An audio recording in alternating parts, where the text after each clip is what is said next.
आप सभी को आने वाली वट पूजा की ढेर सारी शुभकामनाएं। आज के वीडियो में आप सबके साथ शेयर करने जा रही हूँ वट सावित्री व्रत में मासिक धर्म या पीरियड्स में आपको क्या करना है, श्रृंगार कर सकती हैं या नहीं कर सकती हैं।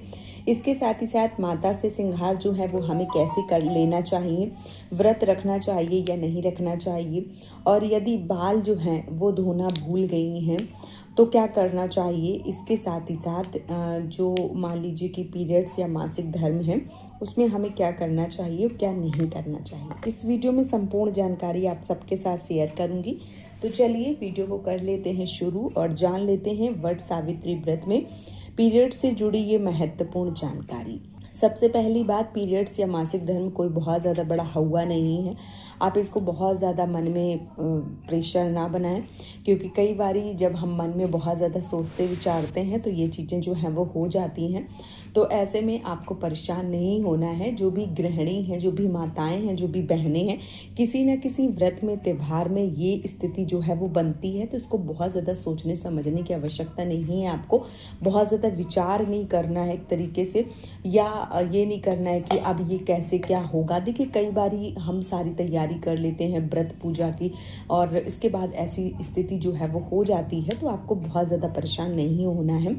यदि आपके आसपास कोई हैं, मान लीजिए कि अगर घर पे रह रहे हैं तो आपके बड़े जो भी मान लीजिए सास हैं, देवरानी जेठानी ननद जो भी हैं, उनसे अपने नाम की पूजा पाठ जो है वो करवा सकती हैं।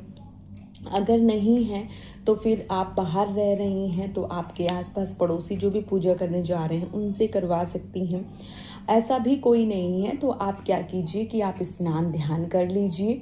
जहाँ भी पूजा हो रही है वहाँ, जहाँ मान लीजिए बिल्कुल नज़दीक मत जाइए वट वृक्ष के नीचे, लेकिन दूर बैठ के आप तैयार होके जा सकती हैं। आप श्रृंगार कर सकती हैं। श्रृंगार, क्योंकि 16 श्रृंगार जो है वो हम करने में हमें कोई दिक्कत नहीं होती है। हमें स्नान ध्यान करके अपने जो श्रृंगार हैं वो धारण कर लेने चाहिए, ठीक है।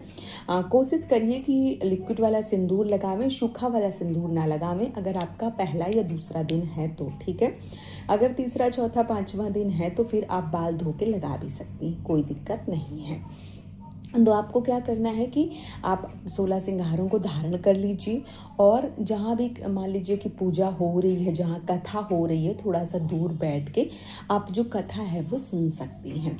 और वहीं पे किसी से जो मान लीजिए कि वट का फल होता है, जो चने होते हैं, वो आप निगल सकती हैं और अपने व्रत का पारण कर सकती हैं। आपके पास अगर कोई हैं जिनसे आप सामान बनवा के श्रृंगार की चीज़ें चढ़वा सकती हैं तो आप उनसे भी करवा सकती हैं, लेकिन ऐसा नहीं है आपके पास तो आपको परेशान नहीं होना है। आपको अच्छे से रेडी होके जहाँ भी पूजा हो रही है वहाँ आपको जाना है। और बिल्कुल मान लीजिए, देखिए आप ऐसी अवस्था में हैं, आप जो भी स्त्रियां हैं उनको अगर टच करेंगी, छुएंगी तो वो भी पूजा कर रही हैं, तो आपके साथ साथ उनकी भी अशुद्धि हो जाएगी। एक तरीके से सारा एकदम से जो है वो एक दूसरे को छू लेंगे तो फिर वो सही नहीं रहता है। तो ऐसे में आप दूर बैठ के कथा जो है वो सुन सकती हैं। कथा मात्र सुनने से भी आपका व्रत पूर्ण होता है।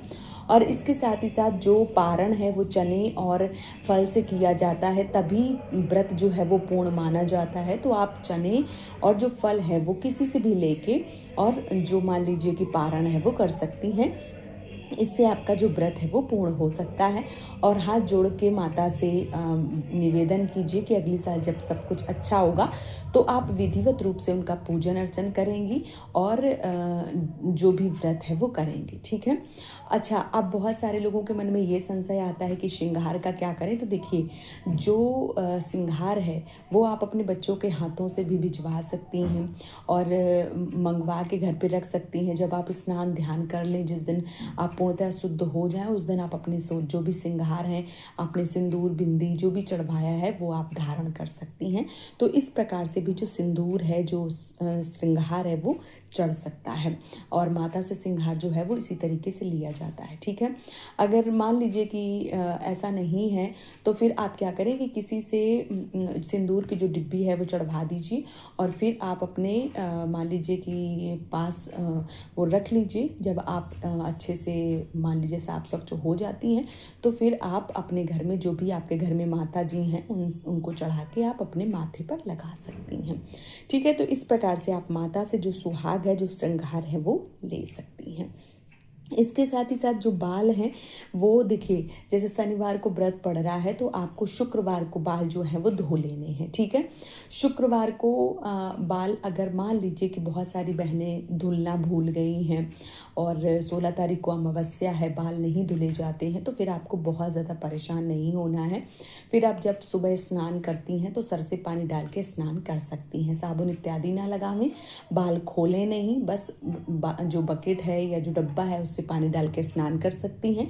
इससे आपकी शुद्धता मानी जाएगी और यदि आपने बाल नहीं धुले हैं तो वो धुले जैसे ही माने जाएंगे। तो इस प्रकार से भी बाल जो है वो धुले जा सकते हैं, इस प्रकार से जो पूजा पाठ है वो की जा सकती है। बहुत ज़्यादा जो आपको संशय है वो नहीं लाना होता है, आपको हर तरीके से कहीं न कहीं से कुछ ना कुछ उपाय मिल जाते हैं, बस आपको समझदारी का परिचय जो है वो देना होता है। बहुत ज़्यादा परेशान होने की आवश्यकता नहीं होती है। कई बार बहनों के प्रश्न आते हैं कि दीदी पूजा वाले दिन ही पीरियड आ गया तो अब हमें क्या करना चाहिए? सारी तैयारी हो गई है, तो मैंने बता दिया, जैसे सारी तैयारी हो गई है तो आप श्रृंगार की चीज़ें, जो भी पूजा पाठ का सामान है वो किसी के हाथों भिजवा के आप चढ़वा सकती हैं। और यदि ऐसा करना संभव नहीं है तो फिर आप वो सामान जो है वो रखा रहने दीजिए, स्नान ध्यान कर लीजिए, सुबह मानस पूजा कर लीजिए। आप जैसे अभी सोशल मीडिया के ज़माने में आप कथा सुन सकती हैं चला के, या अगर कोई पढ़ने वाला है तो उनसे सुन सकती हैं, और चने और वट वृक्ष का फल लेके आप इस व्रत का पारण कर सकती हैं, ठीक है।